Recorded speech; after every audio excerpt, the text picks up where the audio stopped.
Yeah, hello students. I hope you are doing well.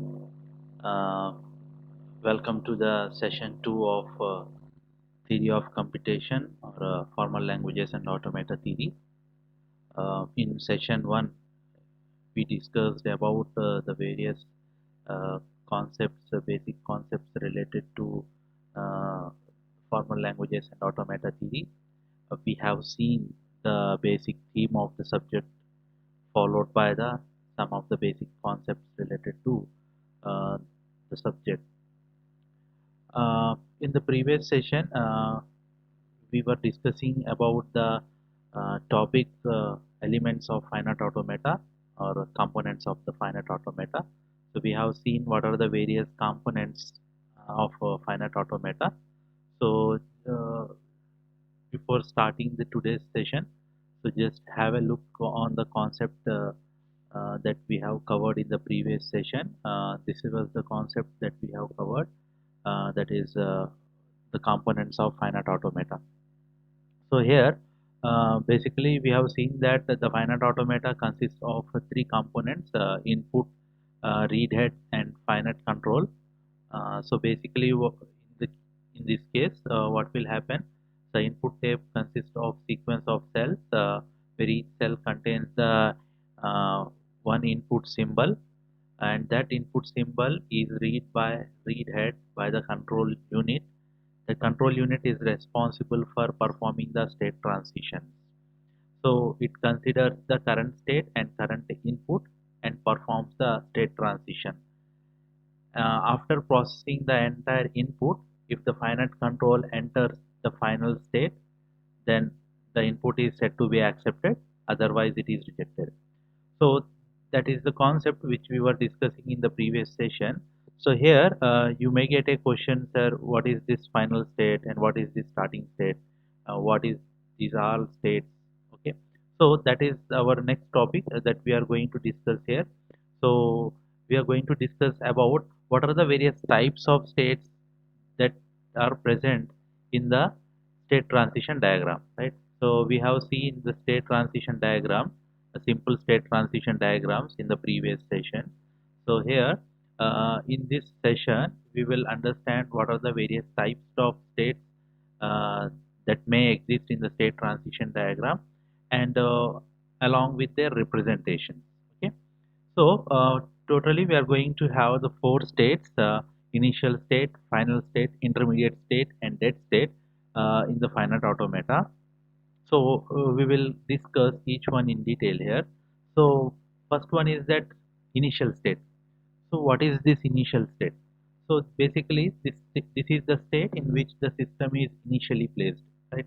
So whenever you are designing a particular software or whenever you are designing a particular hardware, to understand its functionality, to understand its behavior, you can represent it in a form of state transition diagram, right? So whatever may be the starting state of that system, that may be represented by this notation. Okay. So every uh, system or computing device is going to have one starting state, right? And that particular starting state is represented by using this notation, right? So here, this is the state in which your system or your software which is going to be placed initially, right? So in the previous session we have seen the example of switch, where we considered the on state as the start state. Okay. And similarly we considered the ATM system, in which we considered the initial state as idle state. Okay. So uh, whatever the system that you implement, that system's initial state is represented here by using this notation. So there should be a state name, and there must be an arrow emerging towards it with a label start, right? So here you could see we have mentioned the state q naught. Q naught is the state, and there is an arrow emerging towards it with a label start, right? So this is the notation to represent a start state. So whatever the system that you implement or whatever the system that you analyze, if you consider the state transition diagram, that system has exactly one start state. Okay. So here, In this throughout this subject we are going to represent the state with small q and a subscript value 0 or 1. Okay, so like q naught, q1. So here throughout this subject we are going to represent the state with small q along with the subscript. Okay, so q naught, q1, q2, q3, these are the states. This is the initial state, right? Next one, final state. So this is the state on entering which the given input string is set to be accepted. Okay. So basically here we have considered, in this example we considered something like input string. So this is the input string A B A B A B B A. So this is the entire input string, right? So after processing this entire input string, if the finite automata enters in final state, if the finite automata in enters the final state, then that particular input is said to be valid, right? So this is the state where the finite automata will stop. Okay, so here the final state is represented by a double circle. Okay, so just understand, final state, this is the state on entering which the given input string is said to be accepted. Okay, and also entering this state the machine halts or stops.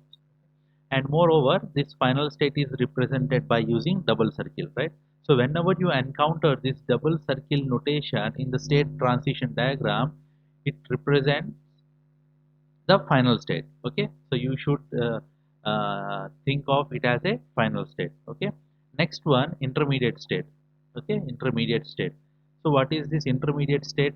The state which is neither start state nor final state is called an intermediate state.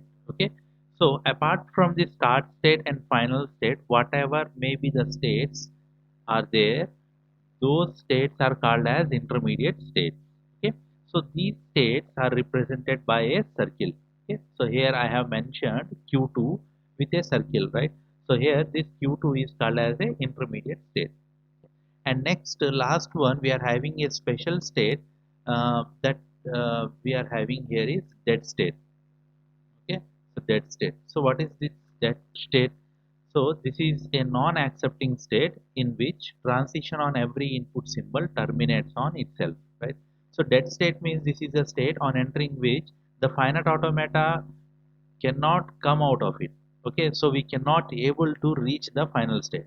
Okay, so I am repeating once again here. So this is the state on entering which the finite automata cannot come out of it and it cannot reaches the final state. Okay, so that particular state here we are calling it as dead state. And one more point is that this state is having the self transition, right? So let me say I am having the state q1, I'm having the state q1. So when we can say that this is a dead state, the first thing is that once you enter this particular state, you cannot come out of this state. Okay, and next one is that you cannot reach the final state from this state. Okay, so that is this point number 2. And point number 3 is that on every input symbol, the transition terminates on itself, right? That means this state is going to have the self transition on every input symbol. So let me say my sigma is equal to a comma b. Let me say I am interested to design a finite automata over alphabet set sigma a comma b, right? So what are the input symbol a and b? So transition from q1 on a will be self transition, and transition on b will also be the self transition, right? So here you observe from q1 on a you must be in q1. Same is the case with q1 on b, you must be in q1 only, right? So this state is not going to have any outgoing transition. Only you have incoming transition along with the self transition. Okay, I hope the point is clear. So it is non-accepting state, of course, in which transition on every input symbol terminates on itself. So that means transition on every input symbol will remain to the same state only. Okay, you cannot go out of this state. So this is the state mainly which we use in the DFA, deterministic finite automata. So this point will get clear when we construct the DFA along with this dead state. Okay, so just remember these four states which are important in case of state transition diagram. The first one is the initial state. This is the state in which the system is initially placed. Next one is the final state. Okay, so on entering which the given input is said to be accepted, which is represented by a double circle. Intermediate state, apart from initial state and final state, is an intermediate state. And dead state is a special state that we use in the case of DFA. Okay, where this state is going to have the self transition. Okay. So next, moving towards the next. So these are the two important points that you must remember here. There must be exactly one start or initial state, right? So there must be exactly one initial or start state. Okay, and next one, there may be many final states. So you can have number of final states, but as far as this start state is concerned, you should have only one start state for your entire system. Okay, so these are the two note points. So for every system, computing system that you are interested to implement, that must have one start state, and there may be possibilities of many final states. Okay. Next one, yes, transition table. So here, transition table means that transition among the states can be represented in a form of table, right? So whatever the state transitions are there, those state transitions can be represented in a form of table. Okay, and that table is called as state transition table.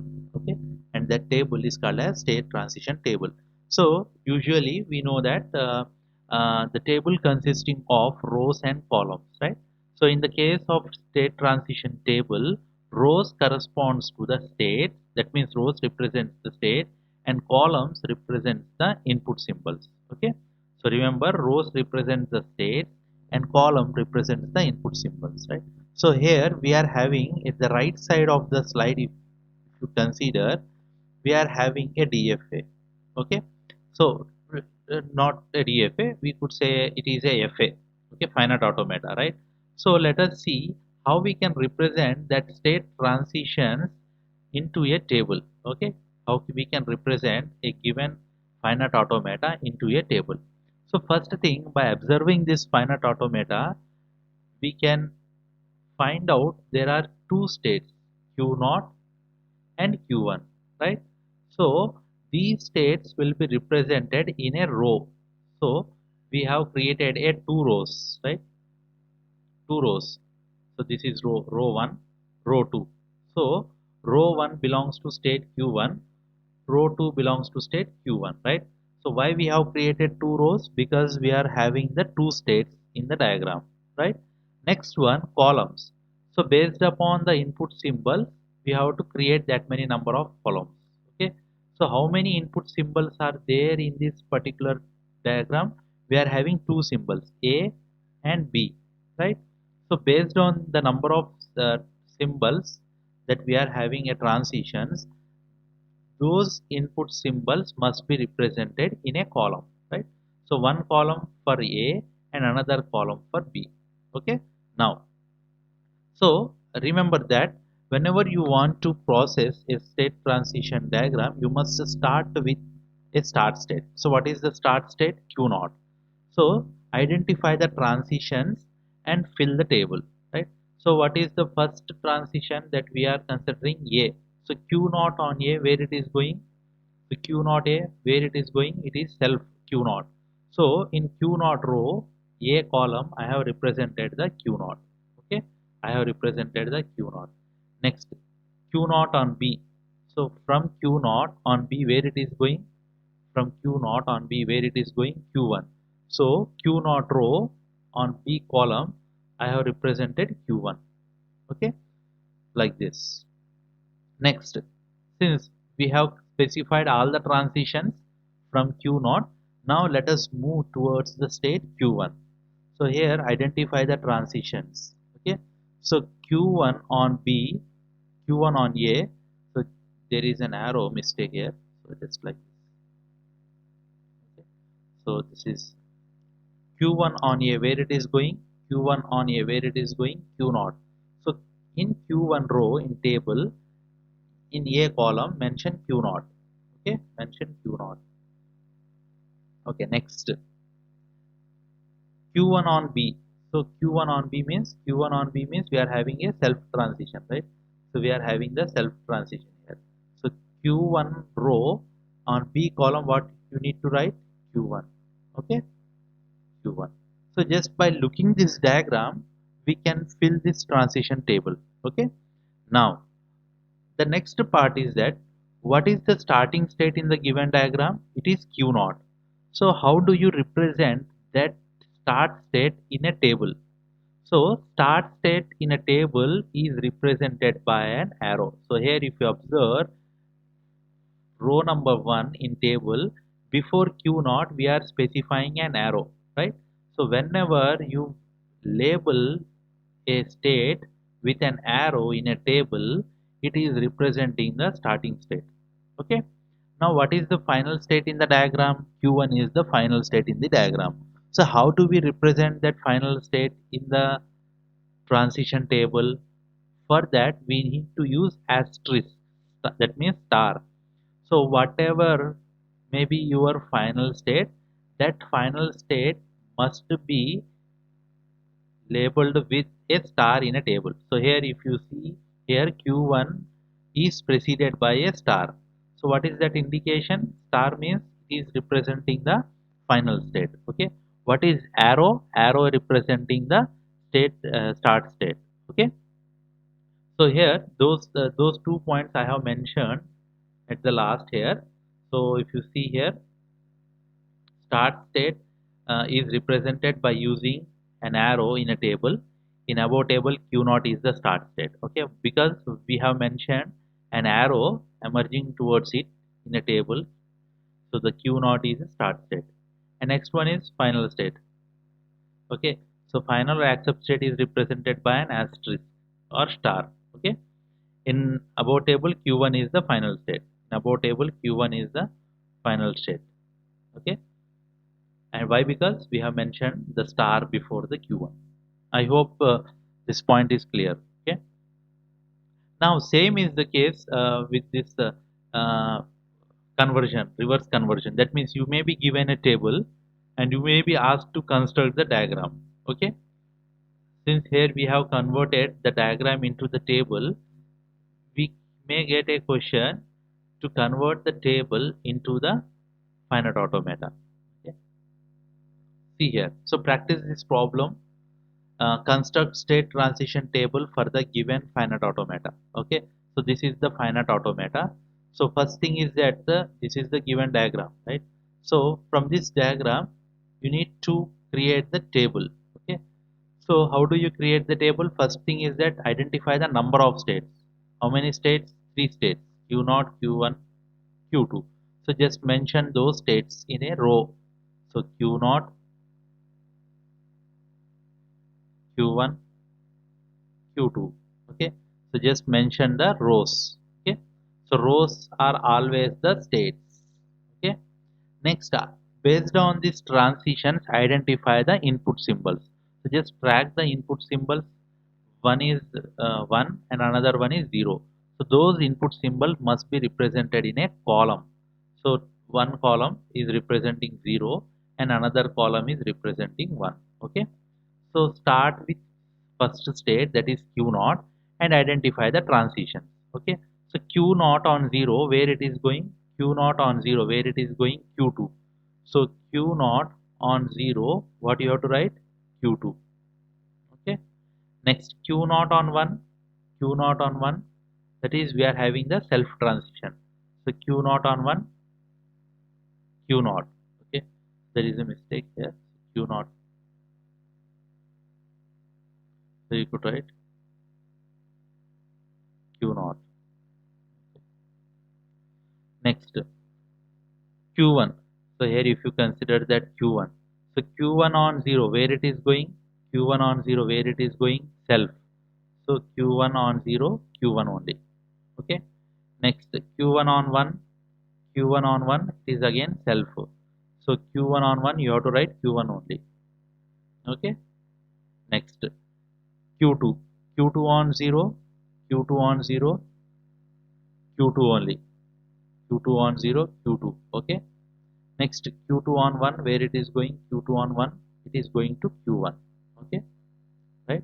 So we have finished this specifying the transitions, right? And the next point is that we have to mark the start state and final state in the table, right? So what is the start state here? Q naught is the starting state, right? So Q naught is the starting state. So how do you represent this Q naught? That means starting state in a table. So there must be an arrow before that state. Okay.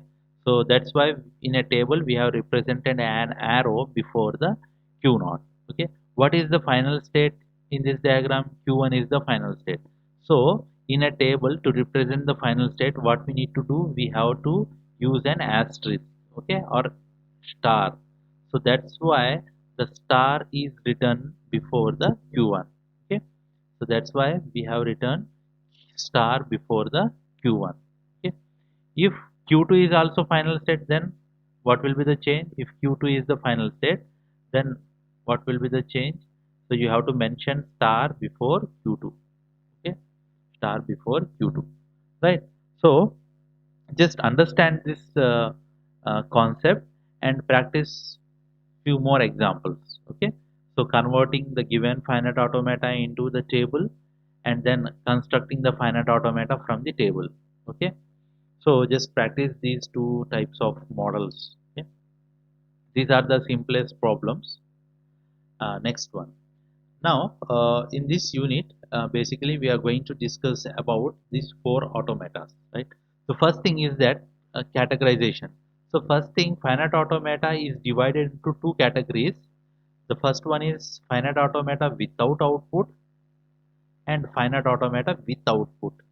Okay, so here in the category of finite automata without output, we are going to have two concepts: DFA, deterministic finite automata, and NFA, non-deterministic finite automata. Okay, so here these two finite automata will only check the validity of the string.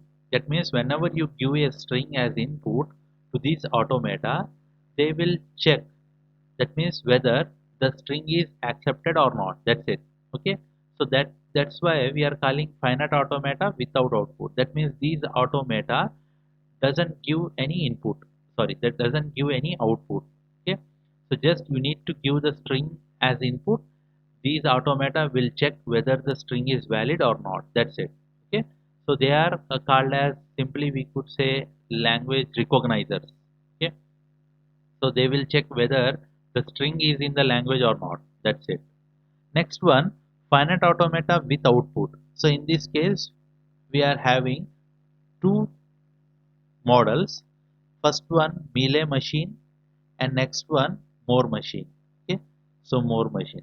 So these are the automata that will use the output. So these automata will take the input, process that input to produce an output. Okay, so produce an output. But here in the case of DFA or NFA, they are not going to give any specific output. So they are going to check whether the string is valid or not. Okay, so just remember. So we will be covering these concepts in this unit. So we will discuss the concept of DFA first, then followed by NFA, then followed by Mealy machine, then followed by Moore machine. Okay, so once we complete all these concepts, then we are done with this first unit. Okay, so let us move further. Yeah, so just concentrate here. So let us have our first finite automata, which is called as deterministic finite automata, right? So deterministic finite automata is also called as DFA. Okay, so in short it is going to be called as DFA, right? So just now we have seen this in a classification, DFA. DFA means deterministic finite automata, right? So what is the definition? So here we already discussed the definition of finite automata, right? But here, for finite automata that we are discussing here, it is the deterministic, right? So what is meant by deterministic means for every pair of state and input symbol, there exists unique next state.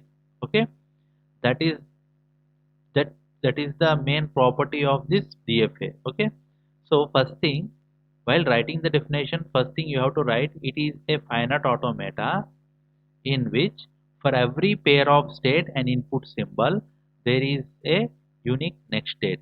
Okay, so one point that you have to remember, for every state on every input symbol there must be only one transition to the next state.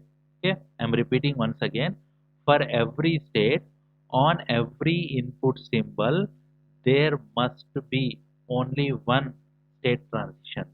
Okay, if this property holds good, then the finite automata is called deterministic finite automata. Okay, now, so how do we represent the DFA mathematically? So DFA is represented mathematically by using quintuple notation. Okay, so quintuple means 5. So by using 5 tuples, we are going to represent the DFA. Okay, so quin means 5 tuple notation. Okay, quintuple notation. So a DFA is mathematically expressed as m is equal to yes. So what it is consisting of 5 tuples, q comma, that means capital Q comma, then alphabet sigma comma, delta comma, q naught comma, capital F. Okay, so M is nothing but machine. Okay, so just remember DFA is nothing but a machine, right? So mathematical model or mathematical machine, say. So M is equal to 5 tuples. What are those?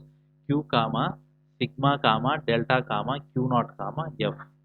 Okay, where where Q is equal to finite set of states. What is Q? So here we are elaborating on each tuple here. So what is Q? Q is the finite set of states. What is sigma or alphabet? Is a finite set of input symbols. Finite set of input symbols. So in the diagram, whatever may be your state, those states must be represented as a set, and that set we are calling it as Q. Q is nothing but set of states. Okay, finite set of states. Next, sigma. So whatever may be the input symbols that which are there in your diagram, those input symbols are represented as a set. Okay, and that we are calling it as sigma. Sigma or alphabet. Alphabet is equal to finite set of input symbols. Next one is delta. So delta is a mapping function, or we could say it is a transition function. So delta is a transition function which maps current state and current input symbol to give the next state. Okay, so it maps current state. So whatever may be the state, that state is called as current state. So in a current state, it will take some input. Let me say we are having a state q1, right? So state q1, it is taking some input a, it will produce the next state. Okay, so that state transition is represented by using this function. Okay, so in diagram the state transition is represented by using this delta. So how do you pronounce it? Here you can see the notation delta colon q cross sigma denotes q. Okay, so we have written mathematically like this, delta colon q cross sigma denotes q. What it means? How do you pronounce delta colon? That means it maps what is q, current state, cross, and sigma. Sigma means input, current input. So delta maps current state and current input symbol to produce next state. So to produce next state. So that's why we are having a q. Okay. So delta colon q cross sigma denotes q. What it means? Transition function delta maps current state and current input symbol to produce next state. Okay. Next one. Q naught. So what is Q naught? Q naught is nothing but initial state. Okay, and Q naught belongs to capital Q. Okay, so Q naught belongs to capital Q. Okay, next one, F. What is capital F? Capital F is nothing but set of final state. Set of final state. And what is its property? F subset equals to Q. That means if some of the states are final states, in that case, F is the subset of Q. Okay, if is a subset of Q. If all the states in your diagram are final states, then in that case F will become equal to Q. Okay, F will become equal to Q. So that's why here we are writing F subset equals to Q. Okay, so if some of the states are final states, then F subset Q. If all the states are final state, in that case F is equal to Q. So there are two conditions that may be possible. So that is the reason we are writing F subset equals to Q. Okay, so I hope that the mathematical representation is clear. So DFA is mathematically represented as M is equal to Q comma sigma comma delta comma Q naught comma F, where Q is the finite set of states, sigma is the finite set of input symbols, delta is a transition function which maps current state and current input symbol to produce next state. What is Q naught? Q naught is the initial state, and F, capital F, it is a set of final states. Okay, now if you consider this finite automata, it is going to have finite set of states and transitions. But what is the specific property of the DFA? For every input symbol there must be only one transition from each state. Okay, you couldn't have the multiple transitions from the each state. Okay, or even if you fail to mention any of the transition on input symbol from a state, then it will not be a DFA. Remember that, right? So whatever may be the input symbols are given, for every input symbol from every state there must be one transition. Okay, if there are multiple transitions, or if there are no transitions for a input symbol, then that will not be a DFA, it will become NFA. Okay, so once we discuss the concept of NFA, then you will understand the basic difference. Now, so just work out on paper. So if you are having a notebook or paper, just try to work it on. So represent the DFA in quintuple notation. So here I have given a DFA. So just try to represent in a form of a quintuple notation, right? So how do you write the solution? So first thing is that the DFA is mathematically expressed as M is equal to Q comma sigma comma delta comma Q naught comma F. So first thing is that you have to write that the given DFA is mathematically expressed as M is equal to Q comma sigma comma delta comma Q naught comma F. Okay. Now you need to write about each tuple. What is Q? What is alphabet? What is transition function? What is Q naught and what is F? Okay. So let us see what is Q. Okay, so Q is nothing but set of states in your diagram. So how many states are there? Three states. What are those? Q naught, Q1, Q2, right? So you have to write all those states in a form of a set. So just write in a form of set. So set Q naught comma Q1 comma Q2, right? So this will become your capital Q. Next, what is sigma? That is alphabet set. What is sigma? So alphabet set sigma is equal to so what are the input symbols that you could see here? 0 1. Okay, so you write sigma is equal to set of 0 comma 1. Okay, set of input symbols. So what are the input symbols in the diagram? 0 and 1. So you have to write like a set and it will become your sigma. Now transition function.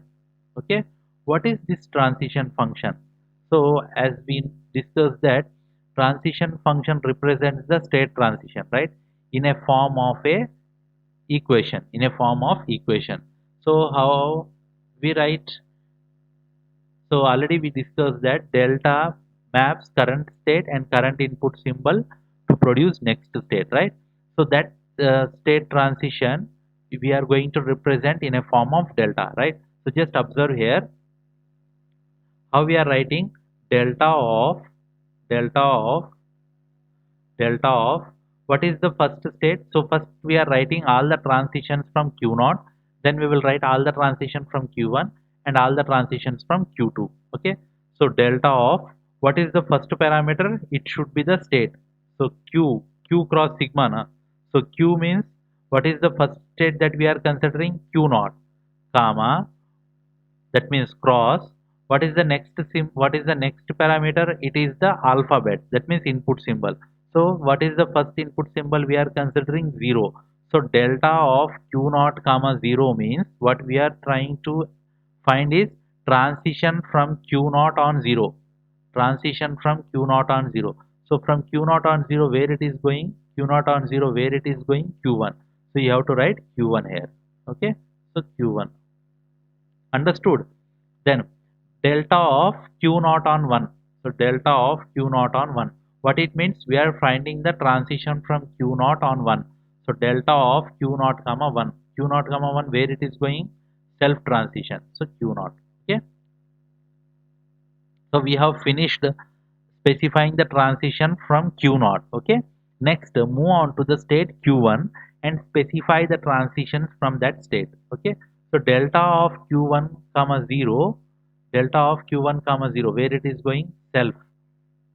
So just write delta of q1 comma 0 is equal to q1.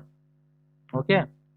Next q1 on 1, delta of q1 on 1, delta of q1 on 1 where it is going? Q1 on 1, it is going to q2. So delta of q1 comma 1, it is going to q2. So write q2 there. Okay, so we have finished all the transitions from q1. Next we are left with q2. So delta of q2 on 0, delta of q2 on 0 where it is going? It is going to q2 only. So delta of q2 on 0, q2 only. Next, delta of q2 on 0 where it is going? So q2 only. So delta of q2 on 0, q2 only, right? So what we have done here is we represented all the transitions in a form of transition function. Okay, so transition function, how do you write? Delta of, okay, q naught, that means state name comma input symbol. Okay, so for every state, for every input symbol we have to find out this delta. Okay, next parameter is q naught. So what is q naught? We have seen that q naught is nothing but the start state. So in your diagram, what is the start state? Q naught is the start state. So write q naught. Okay, so q naught is the start state. Okay, next f, capital F. F is nothing but set of final state. How many final states we are having? Only one. So q2. So write that q2 as a set. Okay, so that set will be the final state. Okay, so how many final states we are having? Only one final state. What is that? q2. So set of q2 will become your f. Okay, so since we are having only one final state, so in this case f is the subset of capital Q. Okay, f is the subset of capital Q. Understood? So this is how we can represent the DFA in a quintuple notation. Okay, or we can represent DFA in a mathematical form. Okay. Now, so if you observe in this case of DFA, input symbol we are having 0 and 1, right? So from every state we are going to have one transition on 0 and one transition on 1. Okay, so if you observe q naught on 0 there is only one transition, q naught on 1 there is only one transition, q naught on 0 only one transition, q1 on 1 one transition, q2 on 0 one transition, q2 on 1 one transition. Okay, so for every input symbol from every state there is only one transition. and because of which we are calling it as a DFA. Okay, next one, steps to construct DFA. So in the next session we will be given with problems, and we need to construct the DFA, right? So how do we construct the DFA? So in order to construct the DFA we need to follow these steps. Okay, so just try to understand the steps here. So first point is that whenever a problem is given to construct the DFA, the very first step is that you need to understand the language for which the DFA is to be constructed, right? So in the question, the set of strings that must be accepted by the DFA is given. Okay, so that particular set of strings will be the language, right? So first thing is that you need to identify what are the various strings that can be accepted by the DFA, right? So if you write all those strings which are going to be accepted by the DFA, then that is called as the language. Okay, so the formal language is mathematically represented as capital L. So whenever you find a capital L, you have to think it as a language. Okay, so what is a language? It is nothing but set of strings accepted by DFA. Okay, so what is a language? Language is nothing but set of strings accepted by the DFA, right? So very first step is that first understand the language for which the DFA is to be constructed. I mean, understand the set of strings that must be accepted by the DFA, and that set of strings must be written as a language. Okay, that is step number one. Step number two is that based on the language properties, determine the state set required. That means identify the number of states which are required for constructing the DFA. Okay, that is step number two. Next, step number three is that identify the start and final states. Okay, so identify the start or final state. So here, once you identify the total number of states that may be present in the DFA, the next step is that you have to identify start and the final state. Okay, once you encounter, once you determine this start and final state, then the next step is that you have to specify the state transition on every input symbol. That means from each state we need to specify the transition on every input symbol. Okay, next, fifth step is that obtain the state transition table and state transition diagram. Okay, so once you specify the state transition on every input symbol from each state, then definitely you are going to get state transition diagram. Okay, after getting that state transition diagram, construct the state transition table. Okay, so that is the step number 5. What we have written, obtain state transition table and state transition diagram. Okay, and last step is to test the DFA on short strings. Test the DFA on short strings. So once the DFA is ready, we need to check whether the DFA is accepting the strings which are in the language or not, right? Whether it is accepting the correct strings, valid strings or not. So how do we test it?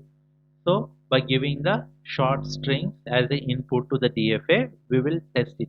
Okay.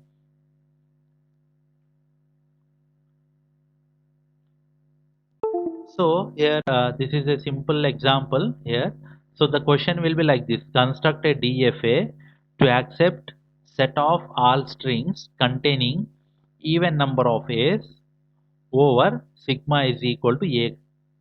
Okay. So what it means? We need to construct a DFA that accepts set of all strings containing even number of A's. Okay, so even number of A's must be there. What is your input symbol? Input symbol sigma is equal to A, so only we are going to have A. Okay, so what is the step number 1 here? Understand the language for which DFA is to be constructed. So first I have told you that first write down all the possible strings in a set. Okay, so once you write all the possible strings that are accepted by the DFA in a set, then it will becomes the language. So L is equal to we have to write set of all states that can be accepted by the DFA. Okay.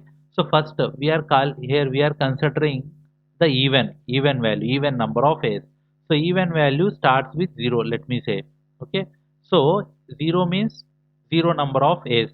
So what is the representation for 0 number of A's? 0 number of A's is nothing but epsilon. Okay. Next, what is the next even value? 2. So 2 A's. So 2 A's. Okay. Next, what is the next even value? 4. So 4 A's. Next even number value 6 A's. Okay. So in this way we have to write down the set of strings that are accepted by the DFA, and that will be the language. Okay, that is step number 1. Step number 2 is that determine the state set required. So here we are going to have the two possibilities. One is even A's and next one is odd A's, isn't it? So even A's is one possibility, and what is the controversial case? Odd A's. So here we are going to have the two states. One state represents the even A's and another state represents the odd state. So totally the two states are enough. So we have determined the required state set. Okay. So based upon this language, I have identified that two states are enough. One is representing the even count and another one is representing the odd count. Okay. So whenever we get an even value, we have to come to this state, and whenever we get an odd count, we have to go to this odd state. Okay. So just I am representing Q naught as the even state. Okay, Q naught, since 0 is the even value, so I am mentioning the even state as Q naught. Next one, odd value. So odd value, we are representing it as Q1. Okay, odd state is nothing but Q1, right? So what is the start state? Q naught is the start state. Q naught is the start state, right? So what is the first string that must be accepted here? Epsilon. So epsilon means 0 number of A's. That means empty string. So Q naught is the final, Q naught is the initial state, and we mark the Q naught as final state. Why? Because epsilon must be accepted, right? So from Q naught, if you process epsilon, you must be in the same state, right? So because of this property, we are marking the Q naught as a final state. Why? Because 0 number of A's, that means epsilon must be accepted, right? So you are starting with Q naught and it is representing the even count, and the input is 0 number of A's. Then where you should go? You should be in same state. Okay, because empty string representing the even value as 0. So and that must be accepted. So since it must be accepted, we are mentioning the Q naught as the final state. Okay. Next, on Q naught, if you get 1A, what is the A count? It will become odd. So from Q naught, if you get A, you have to go to the state Q1, right? In state Q1, if you get another A, what will happen? It is making the even count. So Q1 on A, it will come back to Q naught, right? So Q naught means even A's, Q1 means odd A's, right? So if your input is A, simple A, then what it means? Odd count. So Q naught on A means where it goes? It goes to Q1. Why? Because Q1 representing the odd number of A's, right? Once you will get one more A, then it is making the even count. So from Q1, if you get another A, you have to come back to Q naught, right? So in this fashion, you have to specify the transition, right? So check the diagram whether the even number of A's are accepting or not. So if you check 3A's, is it accepting? 3A's, is it accepting? No. Why? Because 1A from Q naught to Q1, second A from Q1 to Q naught, and third A Q1, Q naught to Q1. Since after processing 3 A's, we are not in the final state, so the string is rejected. So this string triple S is rejected. Why? Because it is an odd count. Okay. So in this way, we have created a DFA by following the those steps. Uh, so first step is that understand the language. Second step is that determine the state set required. Then third one is identify start and final state. The next step is specify the transition on every input symbol from every state, and then test the DFA on short strings. Okay, so this is how we can draw the DFA for the given problem. Okay, so in next session we will discuss about some more examples on the DFA, and we will also uh, check how the strings are verified based on the mathematical representations. Okay, I hope the concept is clear. So in this session we discussed about the various types of states that may present in this finite automata. Those are initial state, final state, intermediate state, dead state. And next we have seen that transition table, that means how to represent state transition table from state transition diagram. And next thing is that we discuss the mathematical representation of DFA, that means quintuple notation, followed by this uh, construction of the DFA, and one problem. Okay. So just to practice these concepts on paper, because simply by watching the videos you won't get the concept, right? So you need to practice. So whatever the exercise just I have explained, try to practice it on paper, right? And also learn the definitions and other concepts from the material. So I have already forwarded you the material. Just learn those concepts from the material too, right? So if you are having any doubts, just feel free to get in touch with me. Okay. If I will get some queries from your side, definitely I will answer on the session. Okay. I hope the concept is clear. So thank you for today.